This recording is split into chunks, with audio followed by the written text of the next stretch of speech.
தன் தந்தையை பார்ப்பதற்கு வீட்டிற்கு சென்றபோது மகளின் ஆடை சிறிது கவர்ச்சியாக இருந்துள்ளது.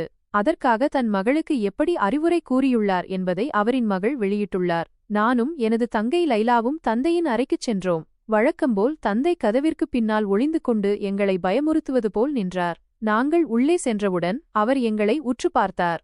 எங்களை அருகில் அமர்த்திக் கொண்டு என் கண்களை நோக்கி நேராக பார்த்து, செல்ல மகளே, இந்த உலகில் மிக மதிப்புமிக்கதாக இறைவன் படைத்த அனைத்தும் மறைக்கப்பட்டவையாகவும் இன்னும் பெறுவதற்கு மிக கடினமாகவும் தான் உள்ளது.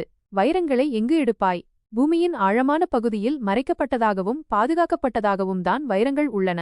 முத்துக்களை எங்கு எடுப்பாய்? கடலின் ஆழமான பகுதியில் அழகான சிப்பிக்குள் மறைக்கப்பட்டதாகவும் பாதுகாக்கப்பட்டதாகவும் தான் முத்துக்கள் உள்ளன.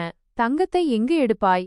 சுரங்கத்தினுள்ளே அடுக்கடுக்கான பாறைகளுக்குள்ளே மறைக்கப்பட்ட நிலையில் அதை எடுப்பதற்கு நீ மிக கடினமாக உழைக்க வேண்டும்.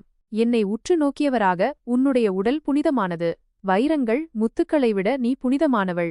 உன் உடலை முறையாக நீ மறைத்துக் கொள்ள வேண்டும். பெண்களின் உடலமைப்பு என்பது இறைவன் தந்த பொக்கிஷம். பொக்கிஷங்களை பொத்தி பாதுகாப்பதே அறிவார்ந்தவர் செயல். அதை விடுத்து பொக்கிஷம் உள்ள வீட்டை திறந்து போட்டால் பொறுக்கிகளால் உங்கள் பொக்கிஷம் சூறையாடத்தான் படும். பொக்கிஷமாய் போற்றி வளர்த்த தாய் தந்தைக்கு அழகு என்ற போர்வையில் அசிங்கத்தை பரிசலிக்காதீர்கள். நாகரீகம் என்ற போர்வையில் நாய்களுக்கு எலும்பு துண்டு போடாதீர்கள்.